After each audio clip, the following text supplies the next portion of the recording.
poker is the best. I've already played a bunch with my friends. It's hard, though. Every time I think I have it, like somebody comes along and steals the pot. But you know, you just keep playing, and sometimes I win. It's pretty fun, and it's easy to switch into new games. What about all the money I'm losing? First, it's on my dad's credit card, so we can always pay it back. Second, my brother's friend told me that since I'm too young to play, I don't think they're allowed to keep the money. I'm pretty sure about that. Well, online gambling websites are preying on every kid with a smartphone or tablet, reeling them in with cool-looking graphics and some phony offers to play games for free. Then kids get sucked in, they start playing. The next thing you know, their parents' credit cards are all maxed out. They're in debt, and there's nothing they can legally do to fight it.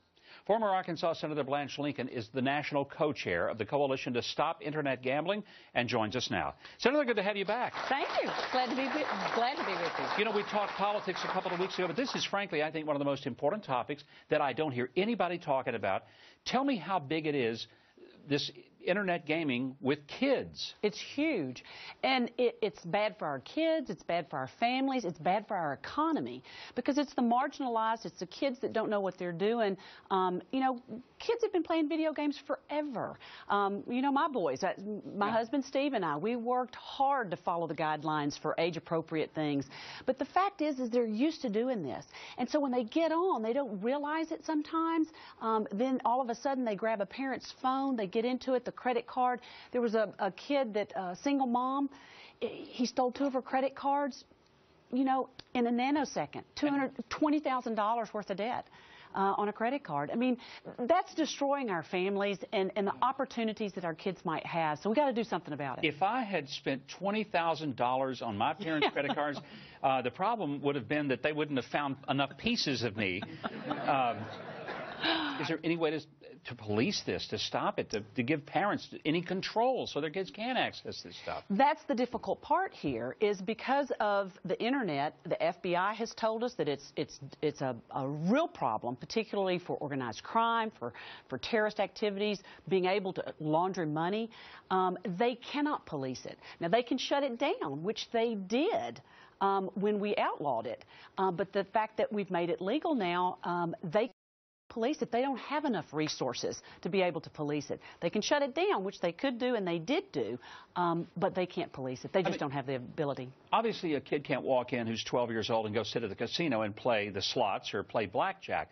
But there's really, I guess, nothing to prohibit a kid from going on and saying, yes, I'm 18 or I'm 21. Well, and these are states that are choosing to do this. And so you're exactly right. The geolocation is supposed to be an issue, but there's no way to be able to actually tell if that child is in New Jersey or New York or Pennsylvania or wherever when they're on a New Jersey site. So you're exactly right. They can't do that. And the fact is when you look at gaming, as we've seen it traditionally, it's really built around entertainment. You have full-time regulations, probably the most regulated of all, obviously the brick and mortar. But they also have oversight. They have law enforcement there. They actually have psychiatrists there as well. When they see someone that they know is getting in over their head, that may have had too much to drink, then they have the ability to come in and actually get that individual pointed in the right direction, which may be out the door for the time being. But there's a lot more to be, and not to mention the jobs that we talk about, from the restaurants, from the shopping, to the shows, and all of the other things that are really combined with brick and mortar gambling. Now, if somebody commits fraud on their credit card, we are kind of told that we're limited up to a $50 liability. Is that not applicable to this? It is not.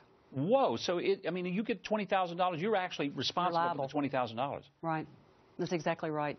It is a dangerous thing, Governor. It really is, for our families, for our nation, and as I said, for our economy. And we've got to do something, so we're fighting back.